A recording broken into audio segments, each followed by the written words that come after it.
Okay, so good afternoon, guys. Welcome to another class, the Flutter beginner class. Okay, so yeah, we've had a very interesting time from the first day. So today we're going into a much more advanced stuff, from what we have been doing. So today we're going to be talking about object-oriented programming, right? We're going to be talking about object-oriented programming. Now, I am sure that one or two persons here has heard the word. Is there anybody here that you're hearing the word object-oriented programming for the first time? You can use the chat. Is there anybody that you're hearing it for the first time? Object-oriented programming.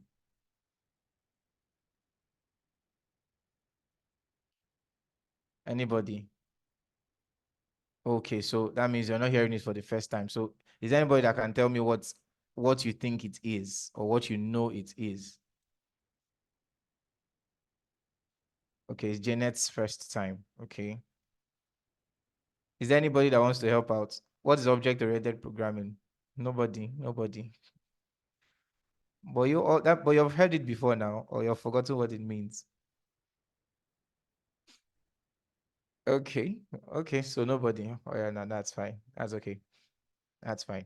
Okay, so basically, right? No, let me. Okay. Okay, want to try? Okay, Mubarak, go ahead. Go ahead. Yeah, object-oriented programming. I think it's a programming paradigm that models everything as object and class. So it basically models entity as object. Then maybe of different class. Maybe. Okay, okay, that's fine. That's fine. You see, so this is the thing about learning, right? One of the things I tell people um about learning is this.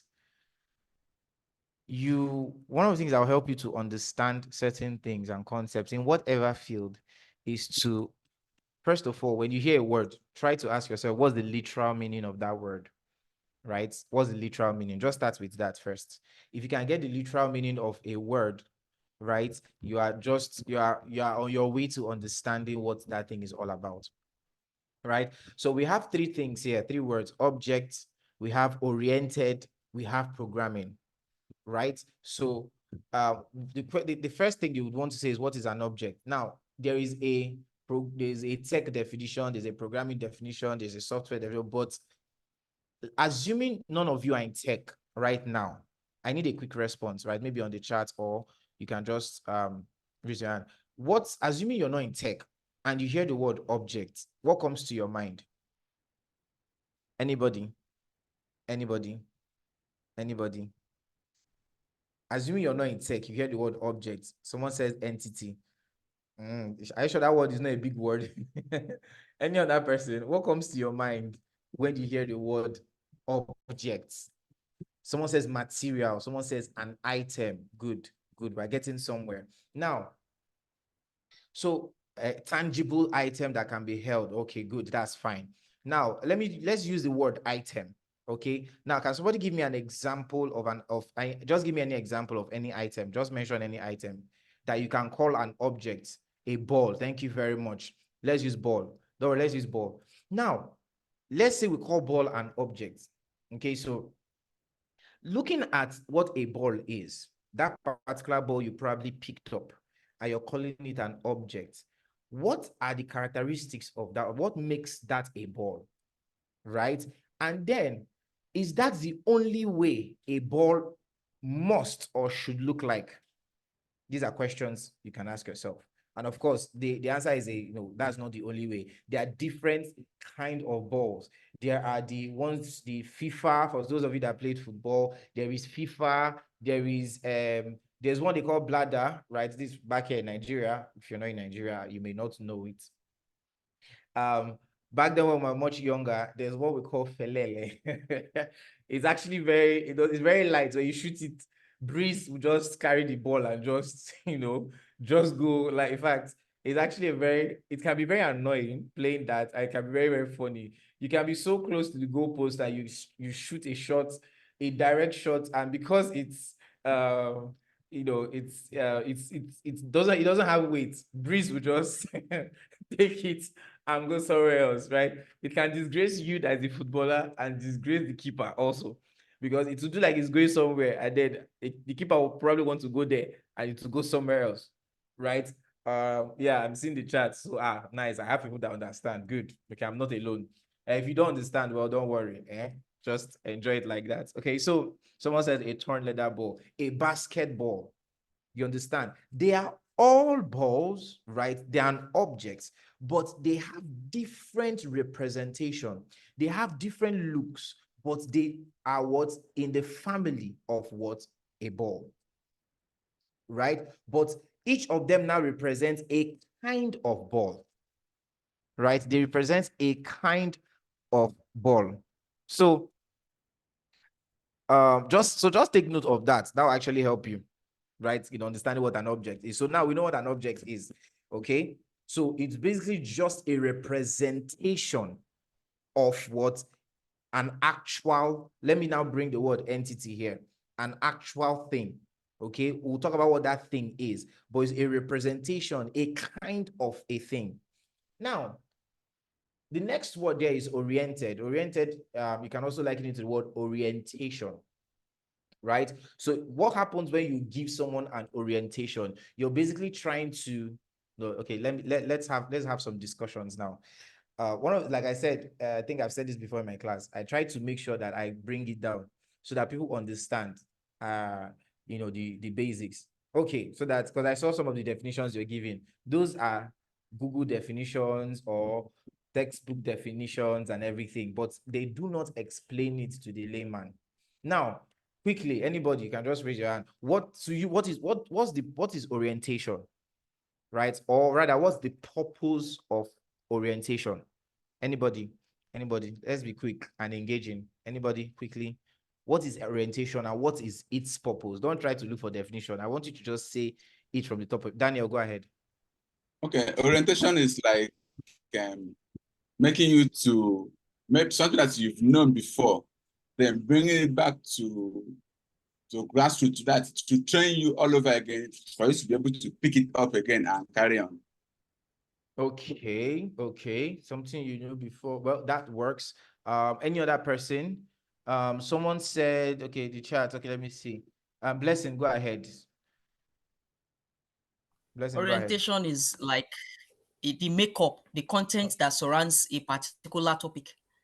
And so it's either you are giving it for the first time or what has been known already. Okay. So someone says to enlighten, someone said give information about how things work. Okay, that's a very official definition, right? Awareness about a thing, give information about something. Oriented could mean related or originate from or make up. So good. So we are getting somewhere, right? So to oriented would mean that, okay, this comes from or you're in line with something, right? So when they give you an orientation, the essence of orientation is basically information, right? And the goal is so that you get to behave or see things in a particular manner, right? So when you join a company, you're meant to go through an orientation. Why? Because they want you to act like a staff of the company, because there are certain things you probably do in your workplace before you joined a new company that they do not do here. It's not a way of life. So when orientation there tries to instill in you a form of habits, some knowledge, things that will help you to become something, right? That an expected thing. So now we now have an object, right? We now have oriented. So what do we now mean? When we bring this together, what does it mean for something to be object oriented? Oh yeah, let's walk. I'm enjoying this class. I'm enjoying myself also already. So let's walk. Anybody? So what does it now mean to be just say it as it comes to your head, right? Don't try to just say it as it comes to your head. Who is going? Who wants to help? Okay, someone says acting like an object. Okay, acting like an object. Any other person? Blessing, go ahead. Someone says made up of objects. Okay. Okay, Blessing, you wanted to speak? Working Yes, I with an wanted to object. say that it is like things that has two properties. One of them could be the property and the behavior. When the two is combined together, we can look at it as an object oriented. Okay, so well, that's also fine. But you now went to programming. I'm trying to come out of programming, right? Some of you are still giving me programming answer. So object oriented. So okay, let's take out objects. Let me give you some. So assuming I say, I want Blessing, I want you to be what? Goal oriented. What do I mean? Any either Blessing or somebody else. When I say I want you to be goal oriented, what do I mean? Who is helping us? Who is helping us? What do I mean when I say I want you to be goal oriented? Someone said I need to set a goal and work towards getting it. Fixated. Okay. Okay. So I can take those, I can work with those two. To be determined. Okay. So to be goal oriented, it means that you're fixated on it, you're mindful of it, you are behaving and acting in ways that is what shaped by that goal. In fact, you are looking like your goal. So let's say being goal oriented means that you are informed, and by that information, right, everything you do is towards what goal. So the same thing about what objects, what oriented, everything is what treated or behaves like an what object. Okay, now of course I'm not sure I need to ask what is programming, right? So now who can now tell me what object oriented programming is? Who can tell me? Anybody? I think or you had already dropped the definition before. Still drop it again or say it. So with all we have said, what is object-oriented programming?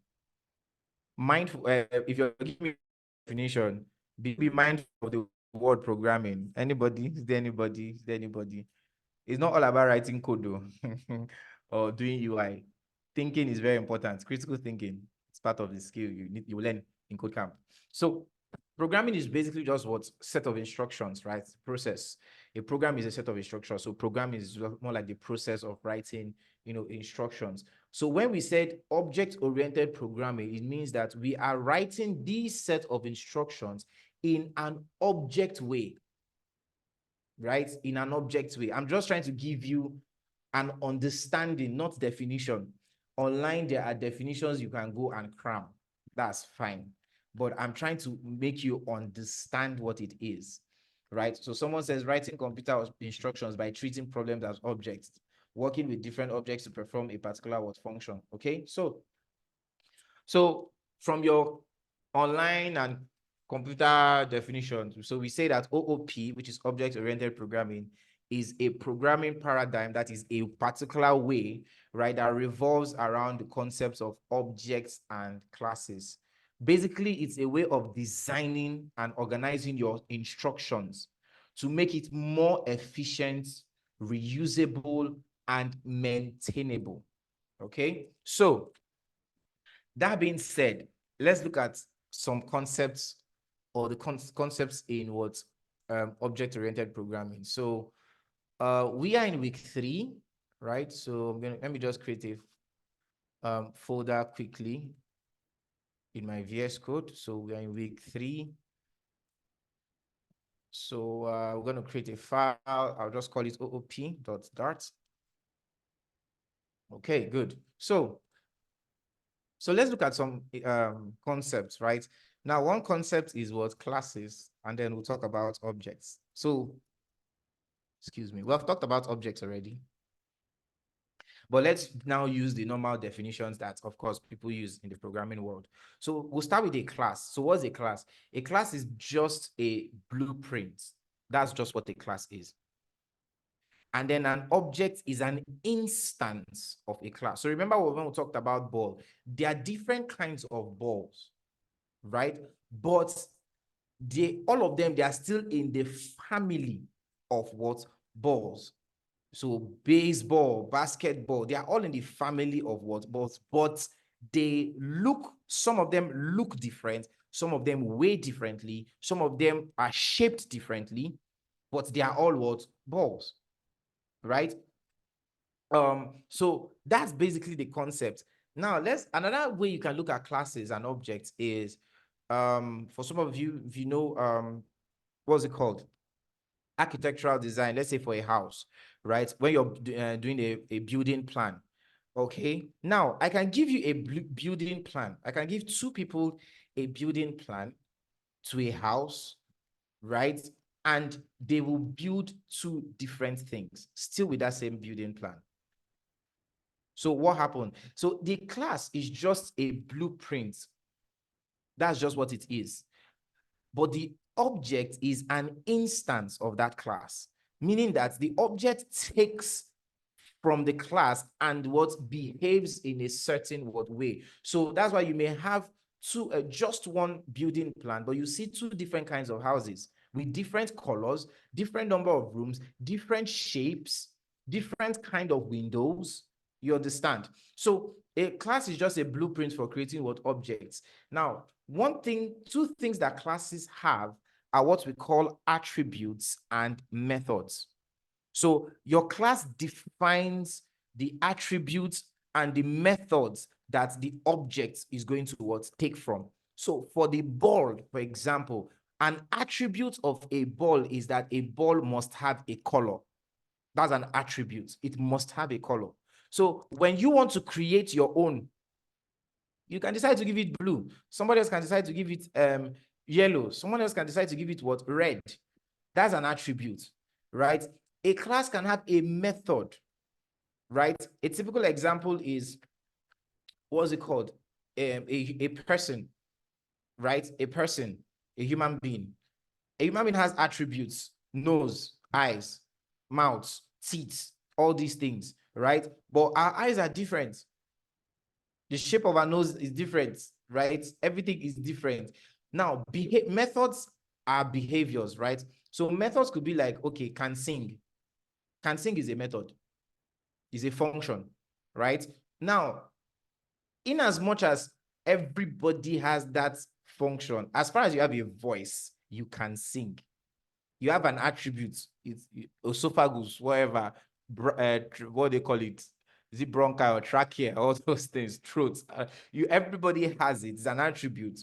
But part of using that attribute is a function called singing. But the truth is, it is not everybody that will open their mouth and give a good sound.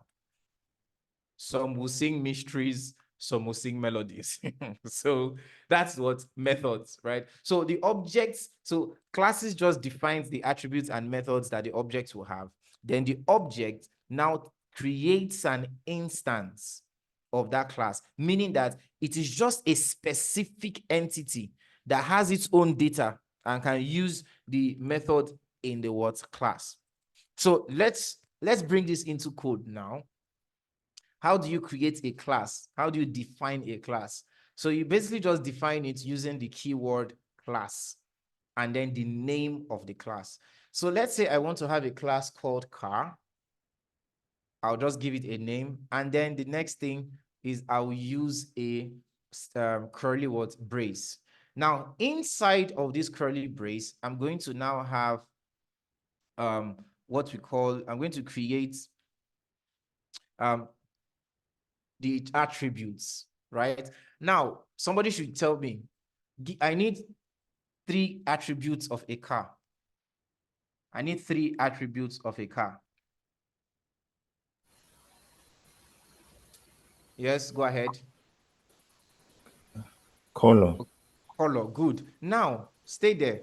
Since, you remember, we also do with coding, right? Okay, so, and your attributes are in form of variables, okay? Now, what data type should color have? String. String, okay. So I'll say string color. And then I'll put a semicolon.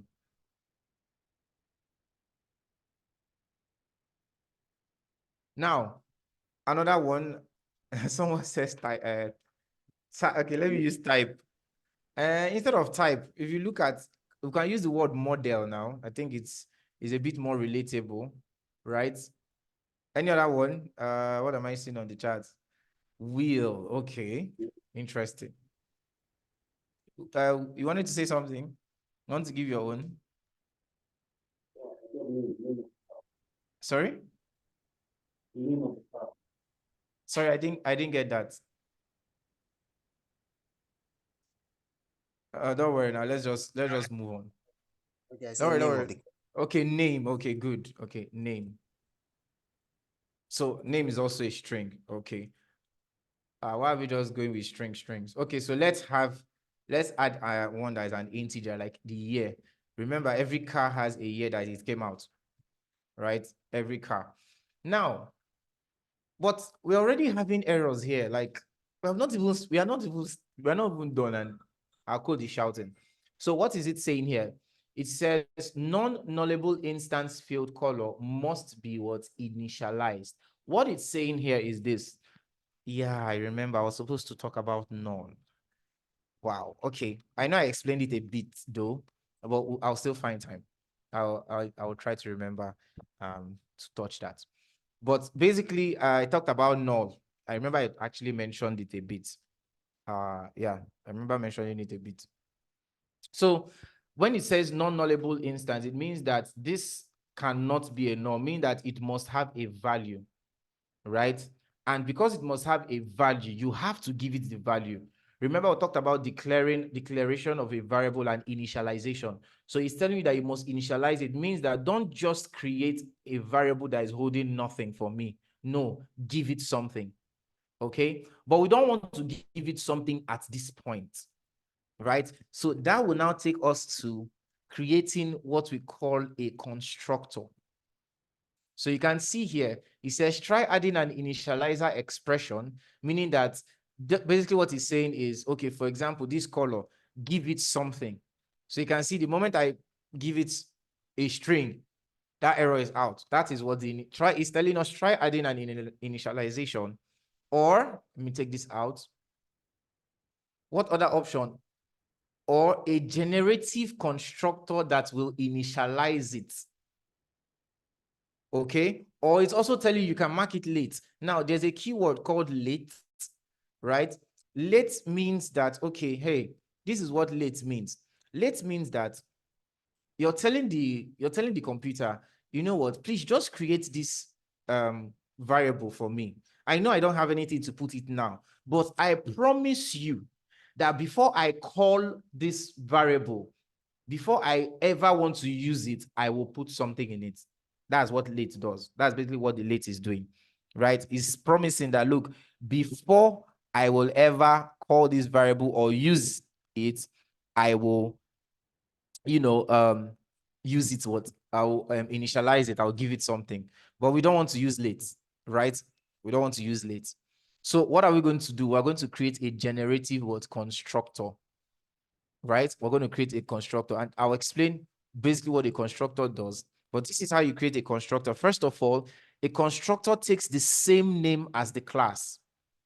It takes the same name as the class. So I'm going to say car, and then I'm going to open a parenthesis. And then this is what I'm going to say. I'm just going to, I'll use a keyword, this, or I'll explain. This dot color, this dot model, this dot name, and then this dot year.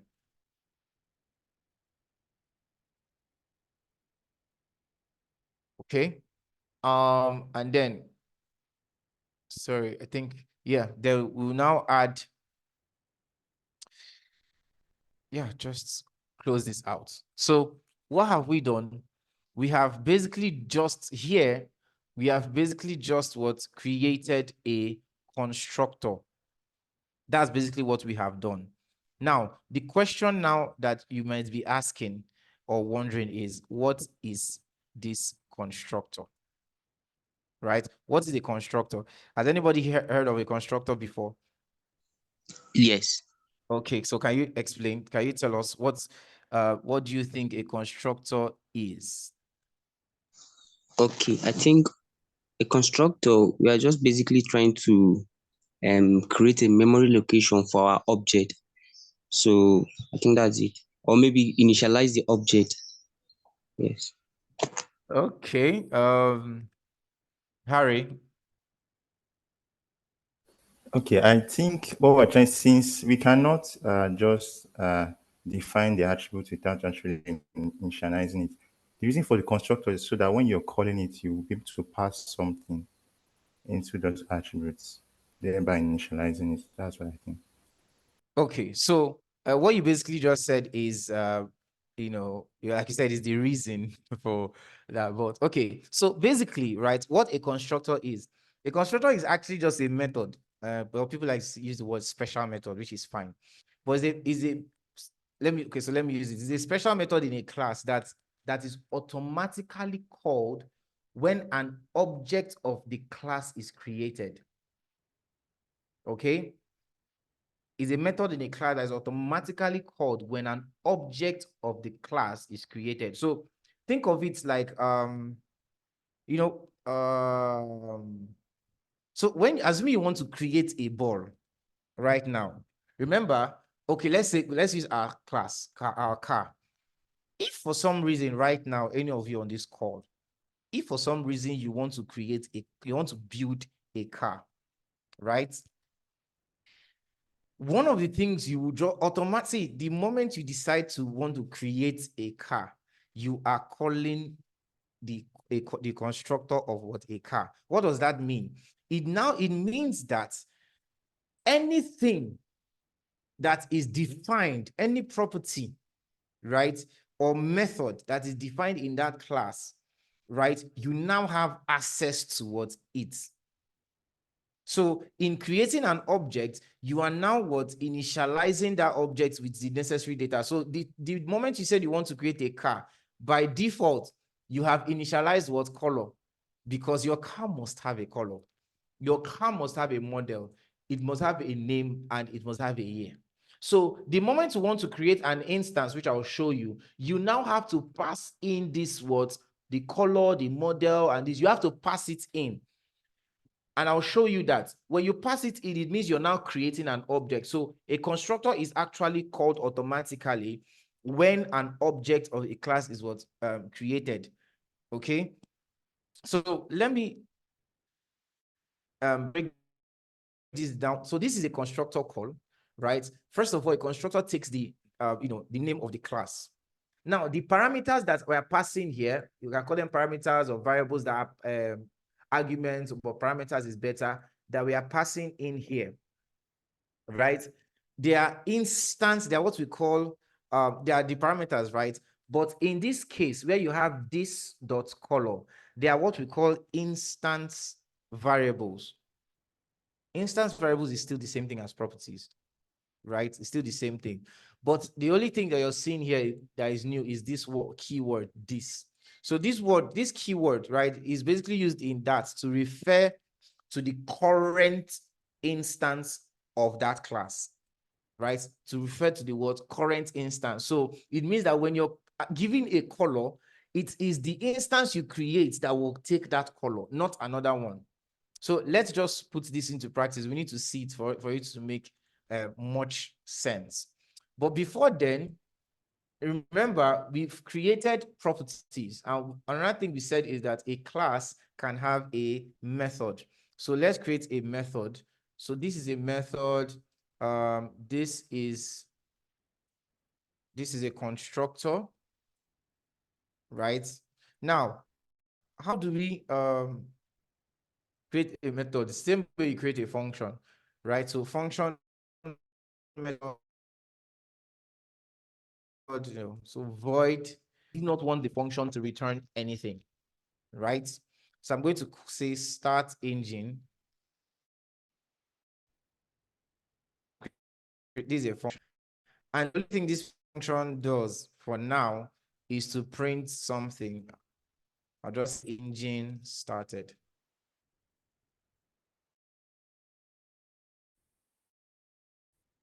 So we have a class called car that has these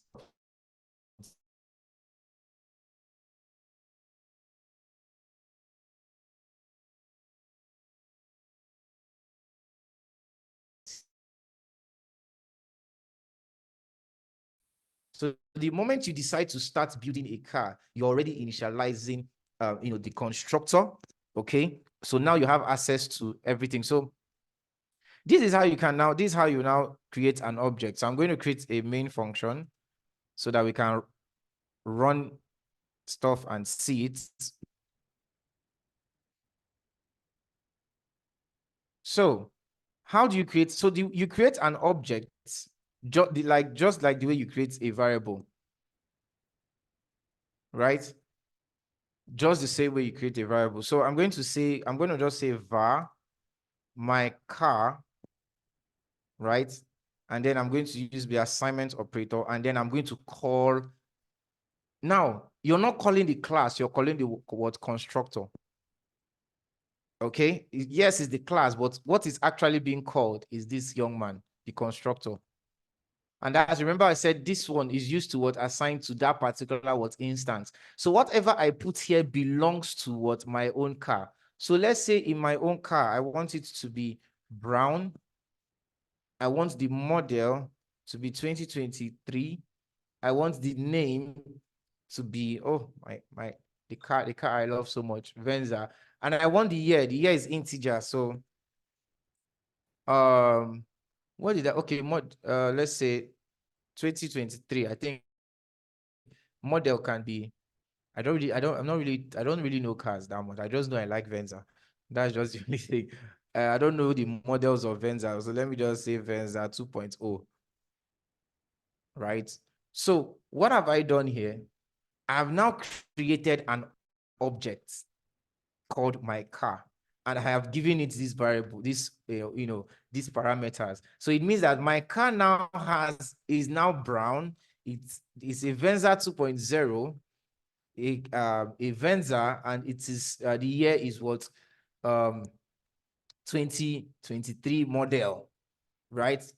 Now let's now see what we have done. So I can now say, let me just print out this. Now with this, my car and my dot operator, which is this, you can see I now have access to everything in that class, right? I have access to everything in that class. So I can say, okay, I just want to print the model. You notice that when I run this, let me drag this up a bit. So when I run this, what do we have?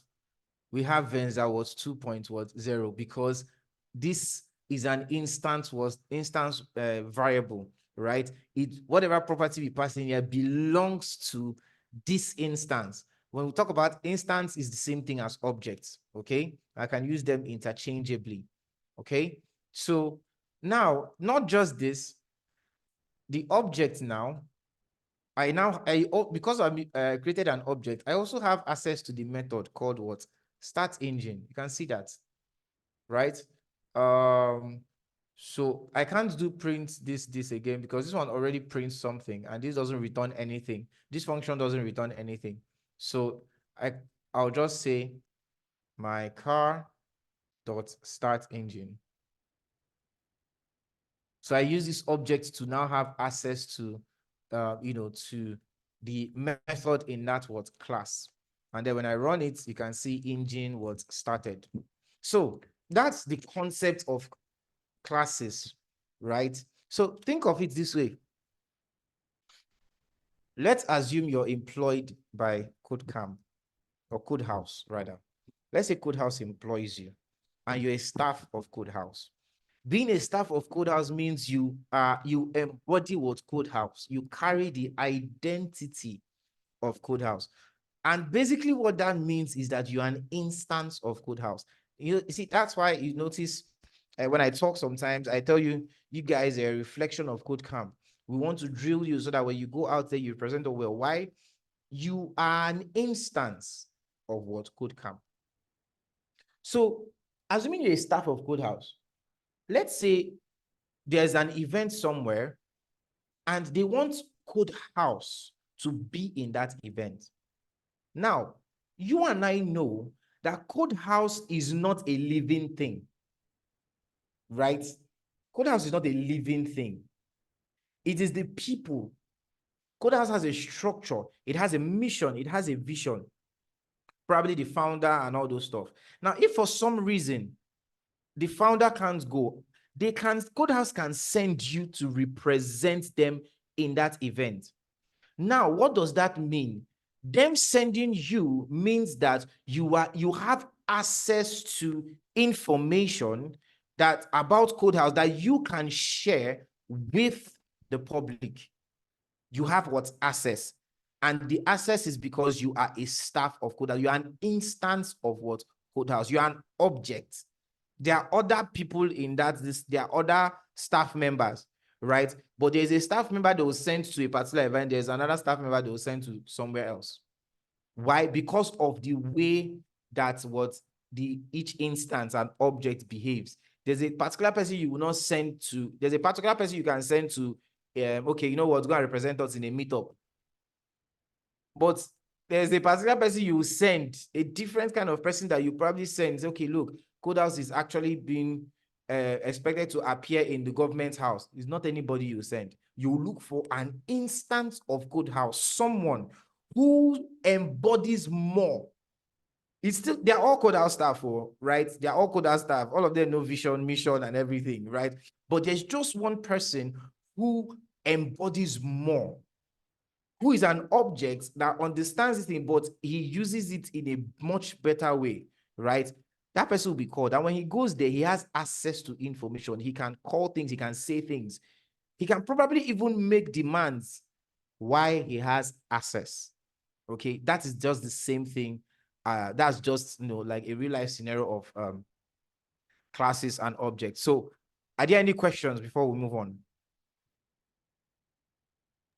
Yes, I have a question. Yeah, go ahead. Okay, I said constructors are a special method, right? That each parameter or any parameter we declare in a constructor, when initializing an object, we must provide their distance for them, Yeah. their data. Okay, and I say, can we use optional position parameters? Let's say in times when coming to declaring a constructor, maybe that one will just be optional. You can just maybe leave it or maybe declare it in your Okay. class constructor. Okay, well, that's a good one. Just that I didn't want to start going into that. But of course, you guys have learned optional, right? So as I could do something like this, right? You will get to a point in Flutter. There's something, or that rather, where you can do, there's this keyword called required, but it's not here, right? I don't want to get ahead of myself, right? But just basically to answer your question, yes, you can actually declare an optional parameter such that when you are creating the instance, you don't necessarily have to pass it. You have a choice whether to pass it or not. Okay, thank you. Yeah, but we'll get to using that, okay? Let me not get ahead. Okay, so let's move on. Now let's now talk about much more interesting. Let's go into some more concepts of OOP, right? Let's look at some more concepts of OOP. Now, and I'm going to treat them as different files, right? Now, one of the concepts is what we call encapsulation. So I'm going to treat them as different files. So we'll write different code for it, right? Encapsulation. Now, encapsulation, basically what it does is that it is a concept, right? It bundles data. And I say data now, I'm talking of attributes, properties. Okay, remember we're still, of course, everything we're talking about is classes and objects, right? So it bundles data, which are your attributes, and methods, which are functions, right? So it bundles them, and kind of operates on the data. It kind of bundles them into a single unit, or what we call a class. And it restricts direct access to some of that object's components, right? So just think of it as restriction. So let's demo this. Let's look at this. I want to create a class called person, right? Now, some attributes of a person is that a person has a name, right? A person has an age, right? So we can, just those two is fine. So now let me create a constructor. person. And then I'm going to say this dot name, this dot age. Sorry.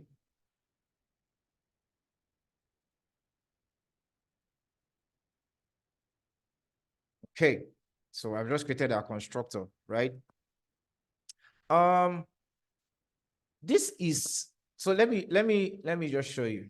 Let me say main, right? Let me create an instance of person, right? Let me create an instance of person. I'm going to say verb person, small letter P. Remember, it's case sensitive. Then I want to create an instance or an object of what? Person. So you can see I have to give it what? A name and an age. So let me say Dele, and age, let's say Dele is 97 years old. Sorry, it's an integer, so Dele, don't worry, that means you live long. So print, I want to print the name. So you can see with the object and the dot operator, I have access to the name. So I can print the name. I'll duplicate Control D, and then I'll change this to the age. So it means I can also print the age. Now, when I run this, I should see Dele, and then the next line, I should see 97, right? Which we have here. So encapsulation is just a concept whereby certain things are hidden, right? Now, I could decide to hide the access to this age variable, right? And one of the ways you can hide access to create a private attribute is just by, putting an underscore here in that. Just giving it an underscore. You can see this will basically just become a private variable, meaning that it is only visible to this class. It is only visible. Now, what we now do is, if we want to make it open, we will use what we call a setter. What that means is this. Basically, this is what we are doing. We are creating the age variable, but we do not want any objects to have direct access to change anything here. What we basically want is we'll give you more like an access that, so think of it as, let's say you're in a company, right? Salary sheet, right? Let's say you went up the ladder a bit such that you're able to see a salary sheet, right? But this is viewed as you don't have any access to make a copy, to change anything. They are just giving you the ability to just see. They are giving you a particular information, but you cannot change it, right? If I just share a sheet with you and I give you edit access, you can change data there. But if I restrict the access, you can see it. I'm giving you the one you can see, but you cannot make adjustment to it. So that's basically the concept of encapsulation, which is what we're doing here. So what I want to do, I want to now create the variable that I want people to be able to see. And the only thing they do is to just retrieve the value. They cannot update it. They cannot change it. Right? They can't update it. They cannot change it. So this is how I'm going to do it. I'm going to create what we call a getter. And how do I do that? I'm going to say int, which is the variable type, and I'll use the keyword called get. I'll say int get age. Now I'm using the normal age without the underscore, right? And then I'm going to use this to point to this,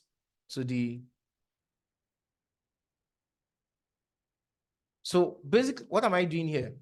I'm now taking whatever is here and I am getting that value and I'm storing it in this age, so that anybody that wants access will have access to only this. You don't have access to this. If this one changes, this one will change, but you cannot change this one, right? You can't change this and it affects this guy, right?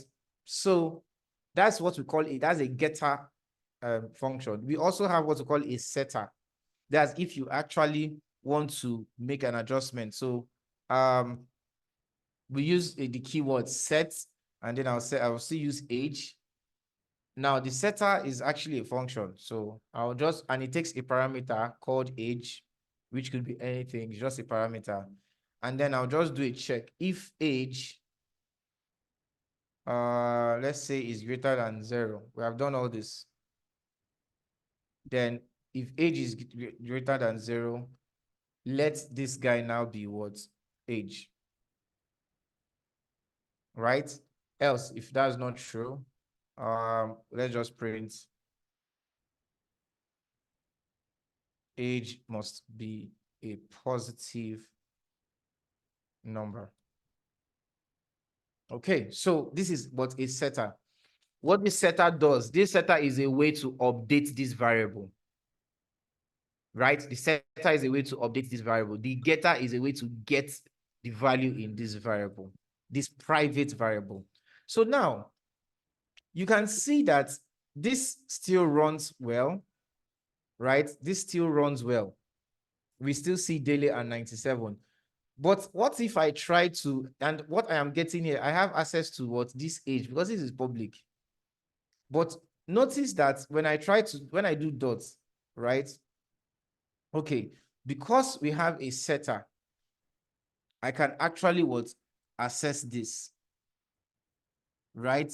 Because we have a setter. So let's say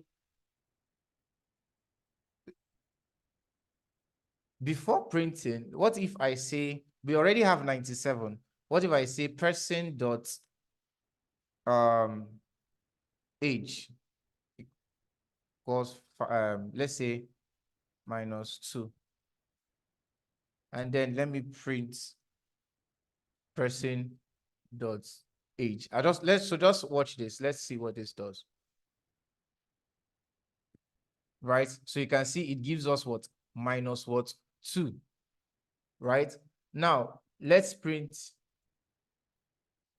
age.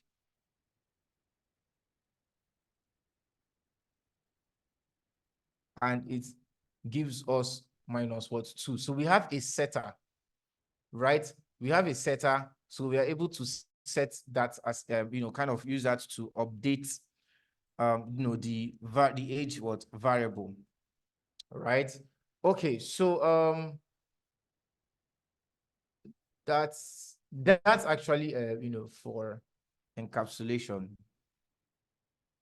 That's actually for encapsulation. Is there any question before we move ahead to the next concept?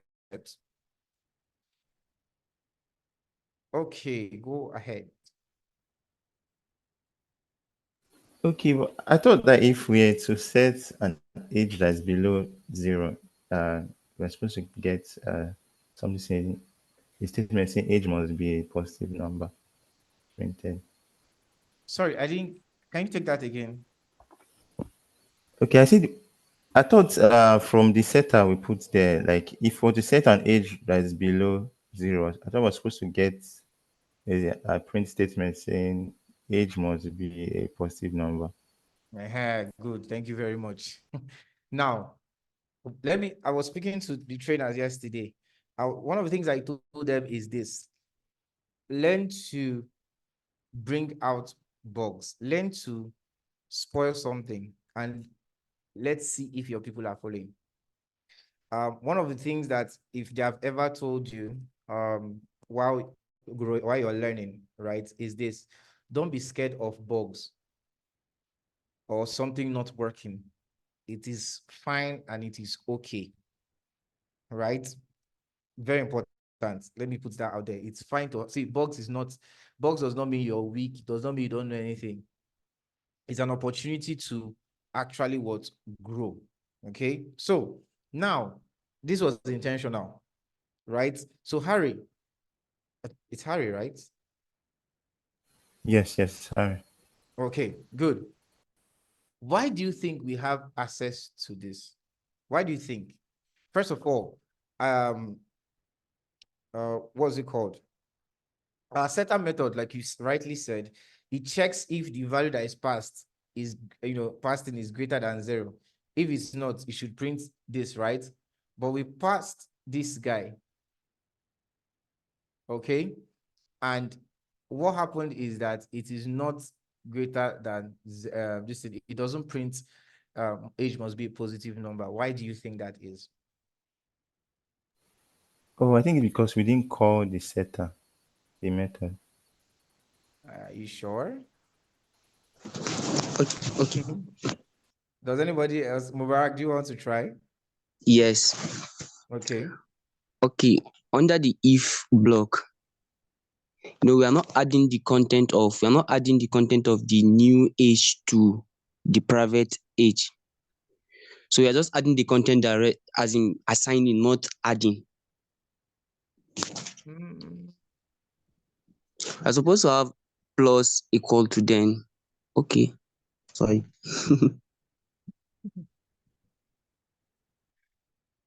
Okay, so any other person? Dele, go ahead. Yeah, I agree with Dari. We did not call the setter. That's why the I age. know why. Are you sure That's we did why not the call age. this? Yes, we called the private variable. But what I'm expecting is that I should have given an error why we call the private variable. Version the underscore age, but which didn't happen. Okay, so let me show you guys something. Now, what do you think will happen here if I run this? Let's see. One of the things I'll teach you guys, you see, we're still having the same thing. One of the things, you guys should be ready during classes, right? One of the things I will do is I will generate problems for you, right? Because that is one of the ways that will sharpen your thinking and problem solving skills. If everything I do for you always work, whenever you meet something that does not work, right, you will be demoralized. I'm telling you from experience. You understand? You'll be demoralized. And I don't want that for you. So one of the things I will do is to generate problems. A lot of problems. Well, in fact, sometimes it'll be during live class or maybe when we're doing some live coding or maybe in a task. One of your tasks may be to even solve a particular error and tell me why that error exists. Okay. Now, Okay, I think, okay. Should I okay, talk? go ahead. Go ahead. Okay, I think the reason why we are assessing the value of age, despite the fact that the value is private, is because it's in the same class. Thank you very much. Wait, hold on. Thank you very much. Not just the same class, it's the same file. The same file. Right? Thank you very much. That's actually the answer I was looking for. Right? So, guys, we are still in the same file here. Right? As far as this thing is concerned, two of them. So, this is what is going to happen. I'm going to create a new file called main.dat. So let's start with this. And then so before that, let me undo this, right?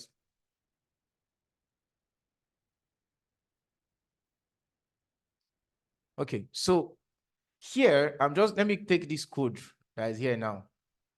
I'll just cut it. Now, when I import it here, I'll bring it here. I have to, I hope good. So because I created it in a different file, there's something I have to do. You can see it's telling us here that the function person, right, is not defined. Try importing it. So that means we now want to use this class externally, not internally. We want to now use it externally. So we will now import it. So if you hover on this, right, you can just see quick fix here, or when you click on this, you see a light bulb. You now click and you can see import. So you can see that I am now importing encapsulation.dat because that is where it's in this file that I created this word class. Now, do you see that I don't have access to age? You can see the setter age isn't defined for the type of person. Try importing the library that defines this and that. You can't have access to this guy. You can't. You can't have, why? Because let me close all these things.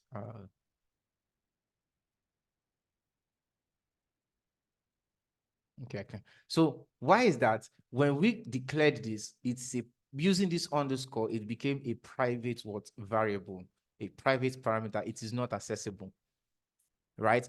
But this setter we created here, we did not create this setter for this one. We created a setter such that with this variable, we can update this one. That's the only reason we created a setter, right? And to use that, so this is it. Let's leave name. Of course, we know name doesn't change.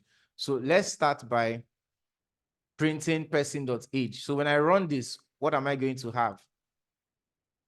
I'll have 97. Now, 97 is this guy. What is passed what here in this constructor when we created an instance?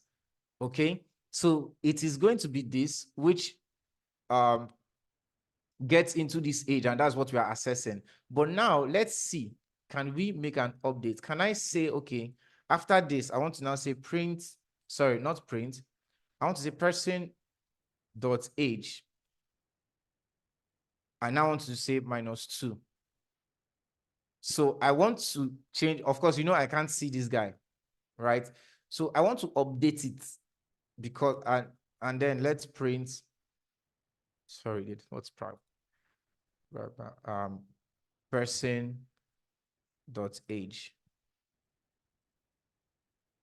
So let's run. The first time we printed this 97, then we are updating it. So let's see what it will be after we update. I'm going to run this. So you can now see that we have this what age must be a positive what number, right? You see that it gives us this age must be a positive number, which is what we had here, right? That it should print out this age must be a positive what number, right? So when we so let's run this again.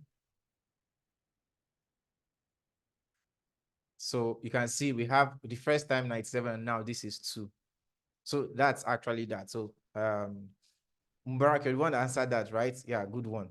So like I said, my class is not a class of just, you know, just run. I'll cause problems. And you see, the interesting thing about it is that when you now solve that problem, you will never forget it. You almost never forget that again, because you have now seen what that problem looks like.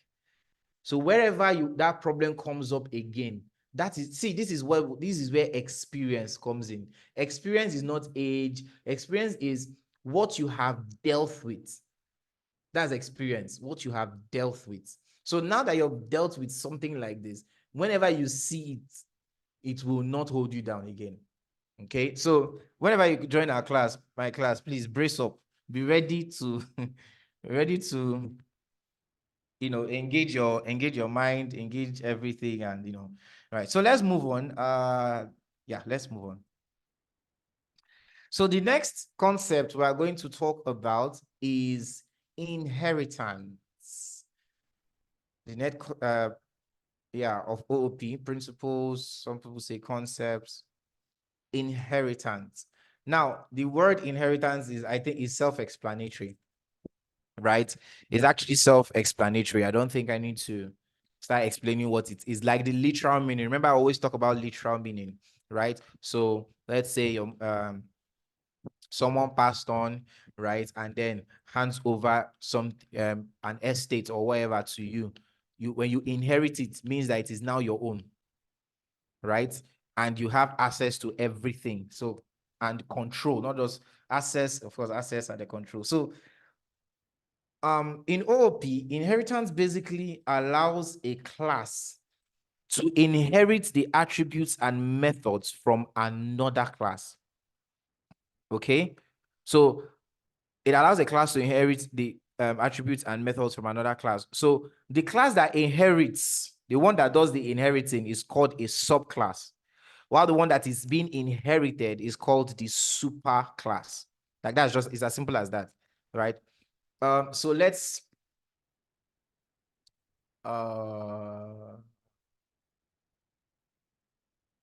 okay, so I think I can use one file for this. So I'm going to create a class called vehicle.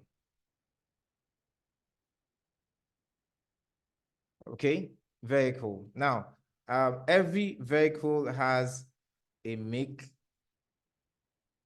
Every vehicle has a model, right? And then let's set up our constructor. So I'm going to say this.make, this.model.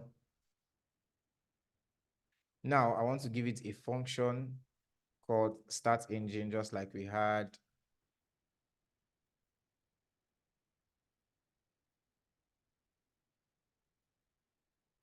Okay, I'm just going to say print. I should have just copied this from engine started. Okay. So we have a class called what? Vehicle. Now, inheritance says that a class can inherit attributes and methods from another class. So I could create another class outside of this class, though it's in the same file, called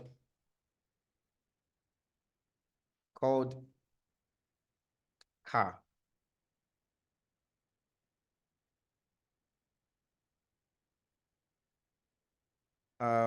So we want car to inherit from vehicle. So we're going to use the keyword called extends. So this is the keyword. This is used to what? Inherit from a class. Okay. So what do we want it to extend? The what? Vehicle class. Right? And then I'm going to put my curly brace. So you can see here, it's already throwing an error. It says the super class vehicle. So it understands because vehicle is the class that is being inherited from. So the super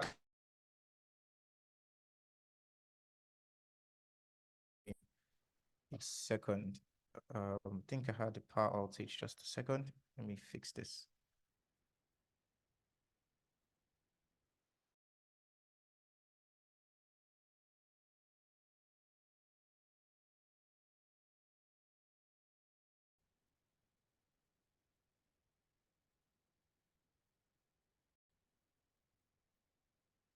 So we have this error. Now, the compiler is able to, figure out that, look, okay, this is a super class called vehicle. And you can see, it doesn't have a zero arguments instructor. It doesn't have a zero arguments constructor rather. Try declaring a zero argument.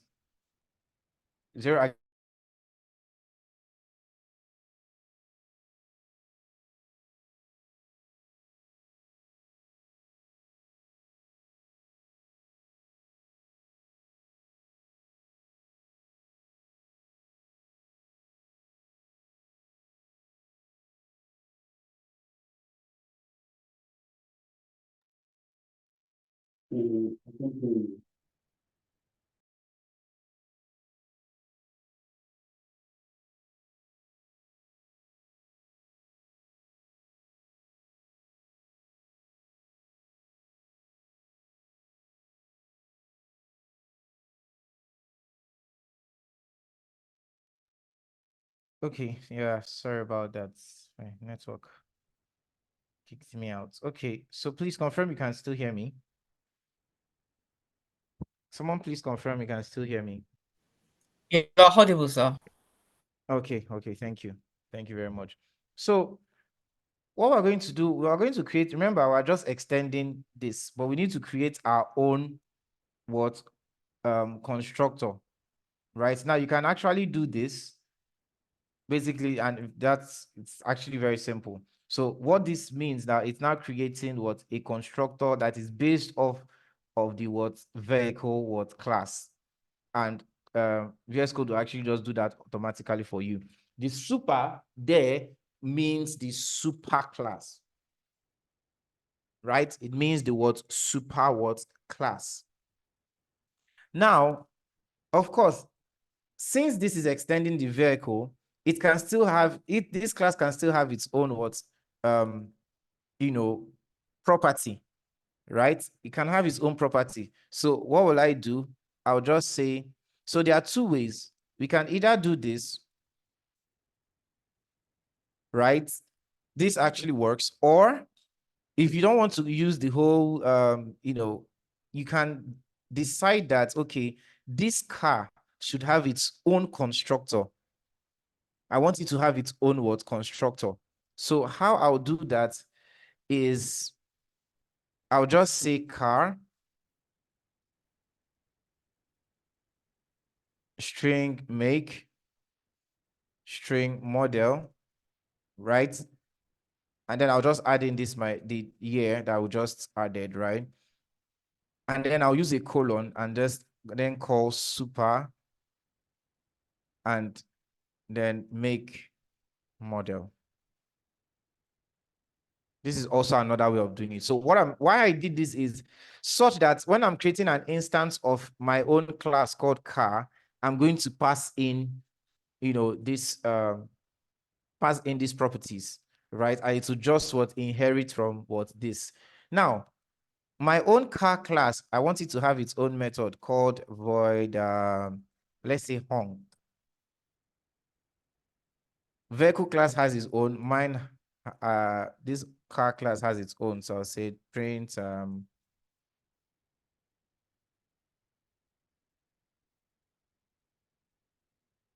right? So this is it, right? Now, this is how you extend. So let's go to our main file. And then let's create an instance. So I'm going to say var my car. And then I want to create an instance. I'll say car. So you can see, we have this. Let me say Toyota Corolla. Yeah. Right. So this is an instance of the car class. Right. Now, interestingly, my instance has access to the start engine. Now, where is our start engine?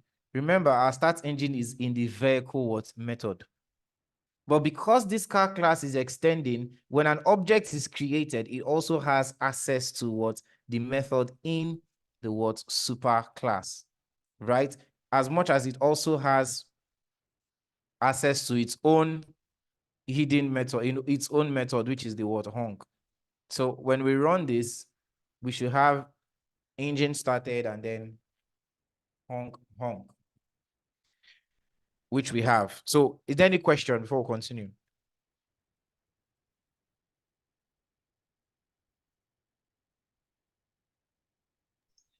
Yes, I think I have a question. Yeah, go ahead. Okay. I said, in the car class, we have 3 parameters, right?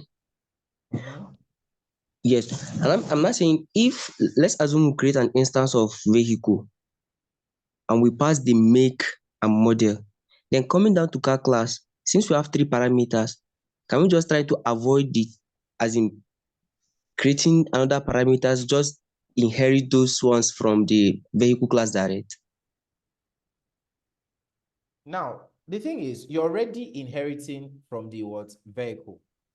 The year is only peculiar to the class, so to the car. If you're creating an instance of vehicle, you only have access to make a model. You don't have access to year because year is particular to car.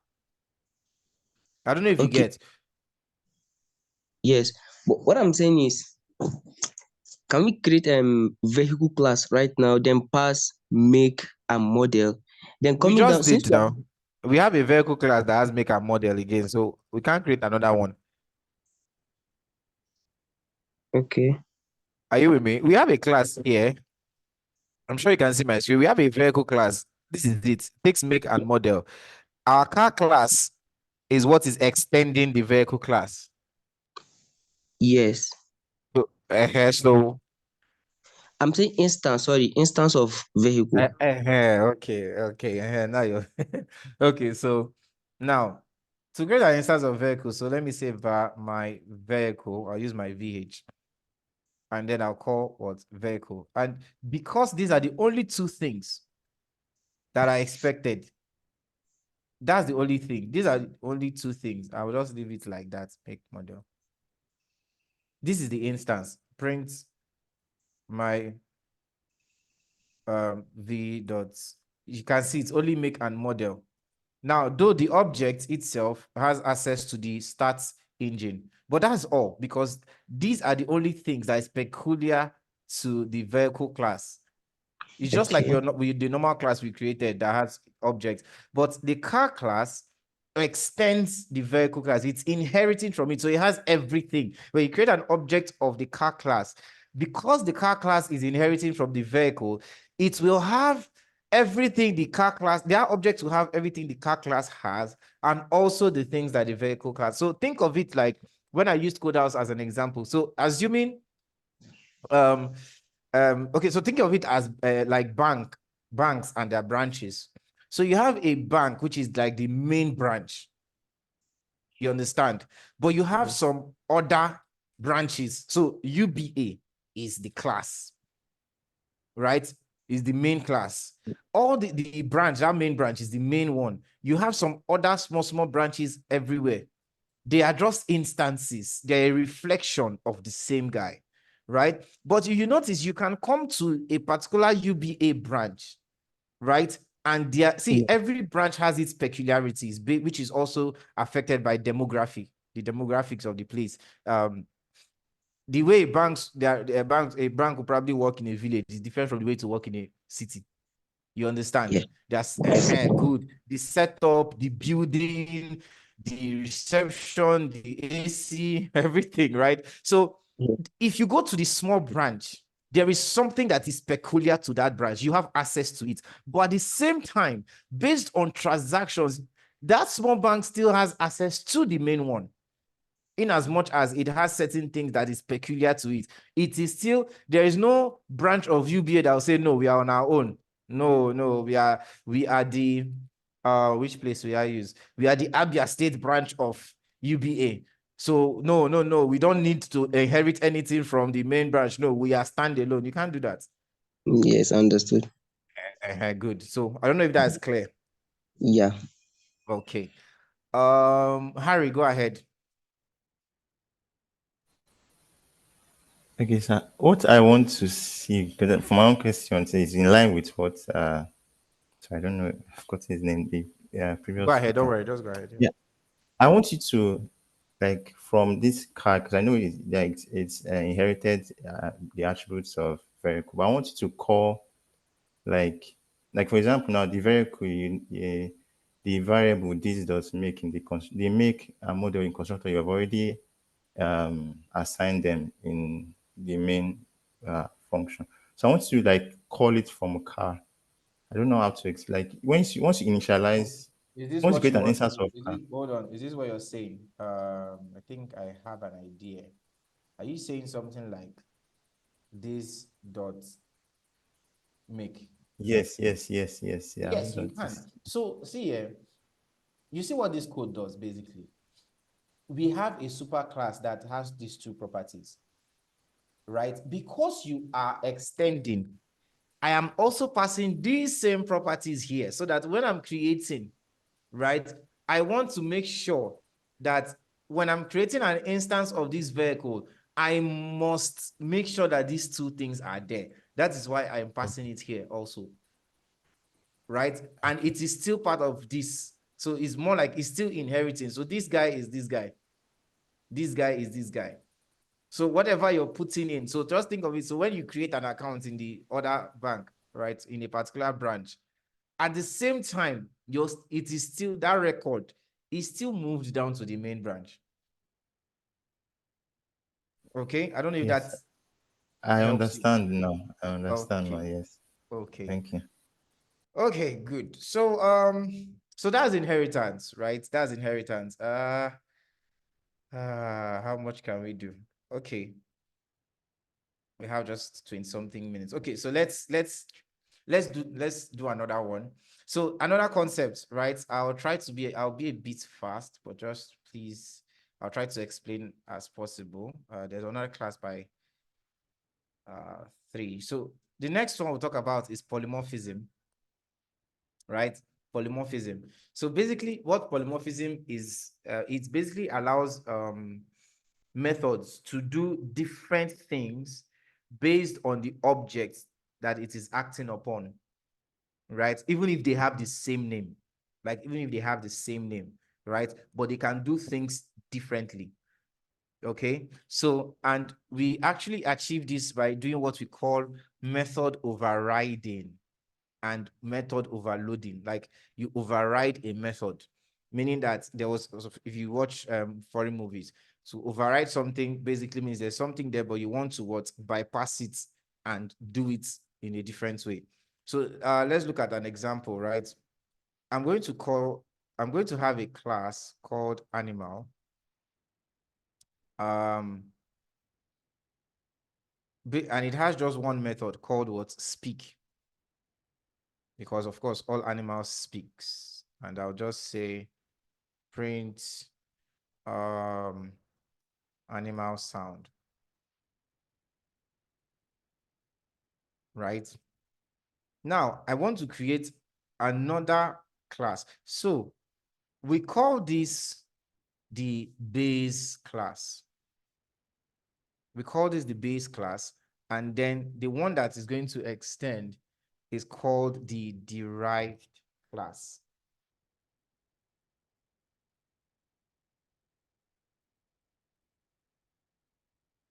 So let me now say a class called dog extends. So we're still going to use the keyword extends animal, meaning it will have access to the function. So what we will now do is that we will override using the keyword override, right? At override, that's the keyword, void speak, which is that same function, the same name, but we're overriding it, and we want it to now print what does a dog, let's just say barks, right? You can have another class, another derived class, right? Let's say a goat. What do goats do? Is it bleats or is it sheep that bleats? Right? So let's go to our main function. It's our main function, that's where we actually do stuff. So let me just comment this out, right? And then I'm going to have, let's say, var animals. Now, this is another thing I'm going to show you. I want to create an instance, but I want to create, now I can create an instance of dog. Remember, dog does not take any parameter, right? The way we build a design, it doesn't take any parameter.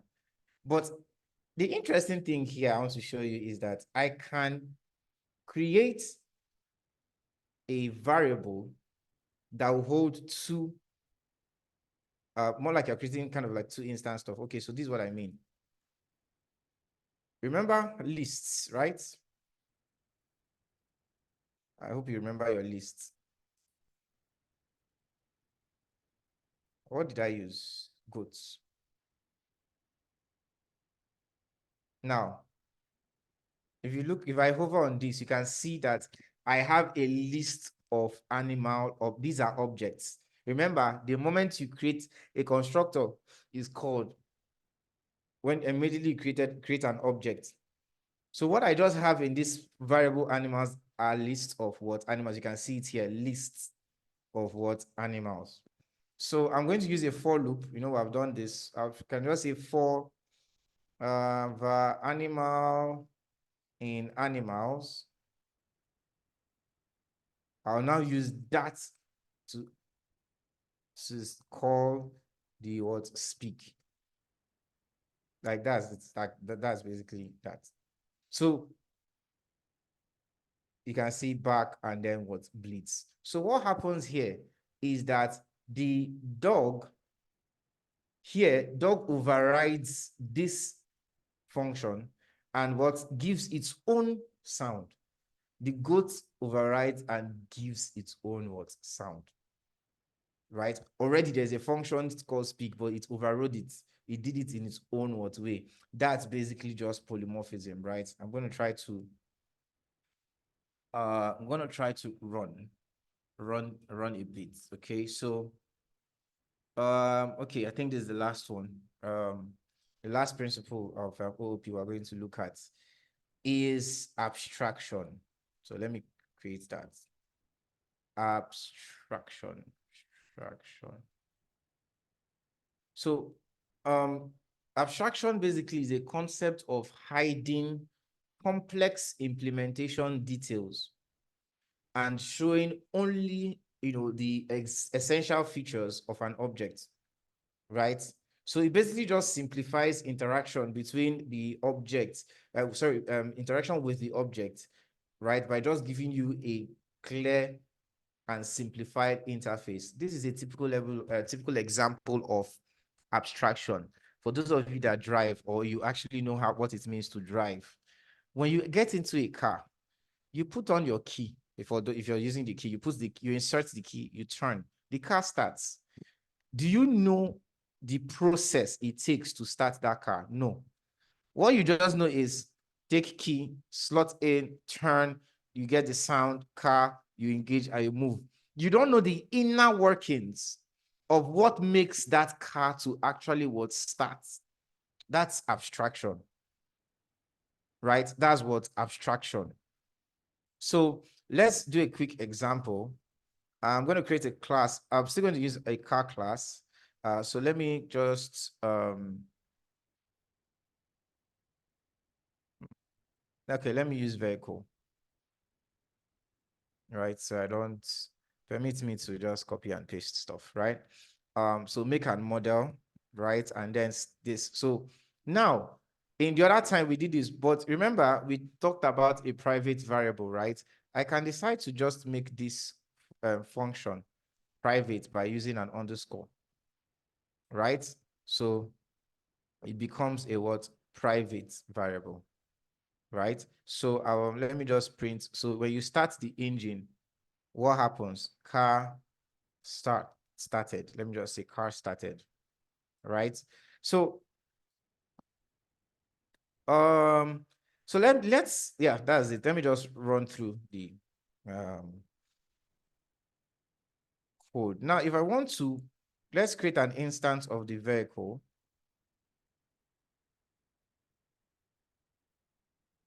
And then let's do something. So I could say my car again. I'm going to call vehicle. And then let's still use our Toyota.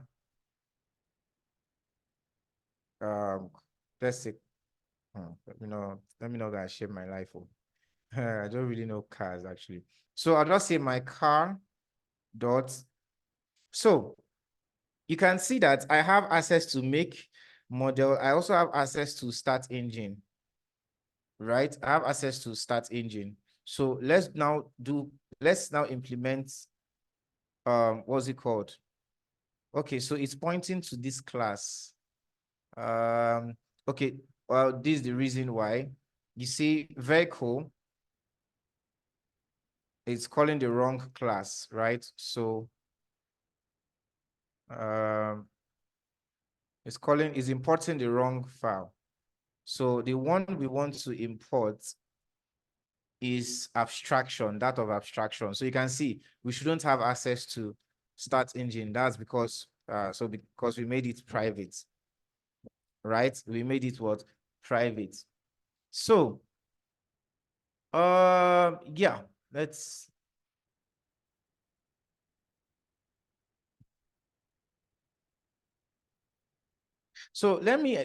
let's go back here and then let me just run us through what I have done. All right, let me run us through what I've done. Excuse me. So the car class, this is our vehicle class. What it does is that it's basically just exposing, right? First of all, it exposes two parameters that is visible, which is the make and model, right? It's exposing that one.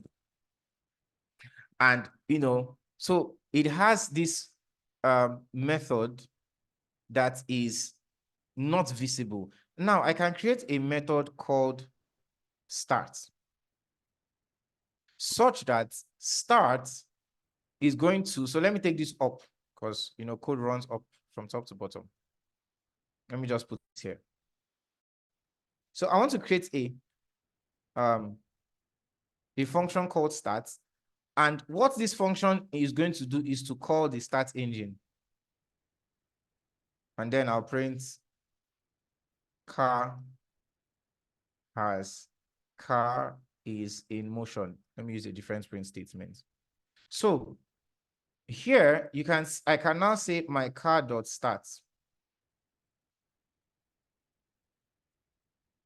Yes. Now, when I run it, what happens? So let's see what is being printed to the screen. Let me take. So you can see car started, car in what motion. So what happened here? It called this function because this is public, right? So our car class has two properties, make and model, and a public method, which is called start. And these are the essential features that the user needs to interact with. That's just it, right? So the start method you can see here is just simple. So think of it as just putting the key. But inside the start method, there's a start engine that is not visible. You can't see it. That detail is hidden to you. The internal workings of how the car engine starts, how there's combustion and all those stuff, it's abstracted away from the user using the private method, right? The underscore start engine, right? So the user doesn't need to know anything about start engine, no. How it operates internally, all they need to do is call start the car, put your key and turn the engine, and then start going to where you're going to. You understand? So that's it. When you want to drive, you basically just use your ignition or start button if you have a start button. And that's this is just simple abstraction. You don't need to understand combustion process, fuel injection, electrical systems, how that is involved in starting the car. They hide it from you. There's a bonnet that is closing it. Even if you open it, there are some things that are still hiding wires that you're not seeing, hiding things up. They are just trying to remove that. That responsibility is not yours, right? So yeah, those are the concepts of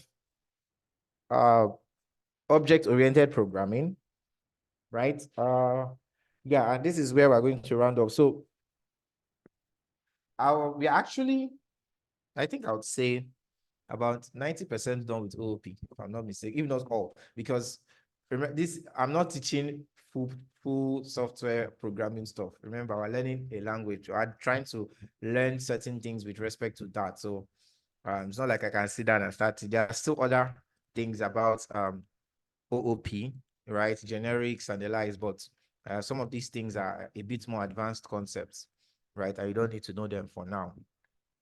So, any question before we round up? By the way, like I said, your task is going to drop today. Yes, your task will drop today. So take note of that. So any question? Any question? I think I tried my best to. Okay, Harry, go ahead. Yeah, so mine is not really a question, maybe a suggestion. Not really a suggestion, a question though. Can we get, because the lecture is actually very fine, it's nice, but can we get the source code so that we maybe on Discord? Yes, you can. So what I'll do is I'm not ready yet to teach GitHub. Like not based on ready. I kind of have a way I move stuff, right? So I guess this will make me talk about Git before we start Flutter. Yeah, before we start Flutter, so I think we'll actually have a class on Git.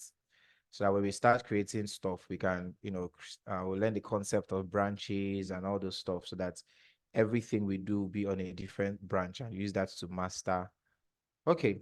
So, but for this one, I think I can upload files on Discord. So I'll just upload the file. You can actually just open it up with your VS Code and, you get that. Is that okay? Yeah, yes, sir. Okay, thank you. So maybe what I'll just do is maybe I'll just upload the file or I'll upload the folder, whichever one I can do. Either if I can't upload folder, then I'll just do the files one by one. Okay, so I'll do that. But please still drop a reminder for me on the group, okay? Please, in case I forget. Okay.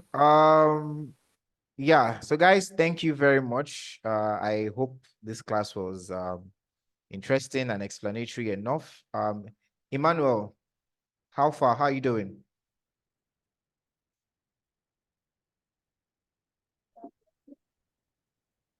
Hello? Hello? Yeah, I hope you're good. Okay, yes, I'm good. Okay. Yeah, So thank you, sir. know that you can, whenever there's something you're not clear on, you can always drop a question, either on the chat or on these, or what's it called, on the channel. Okay. Yes, sir. Yes, sir. Thank you so much. Okay, no problem. Yes. Okay, thank you guys very much. Look out for your task, and we meet on Monday for, yeah, I think we'll do GitHub on Monday. So see you then. Thank you, and have somebody's hand is raised. Okay, go ahead quickly.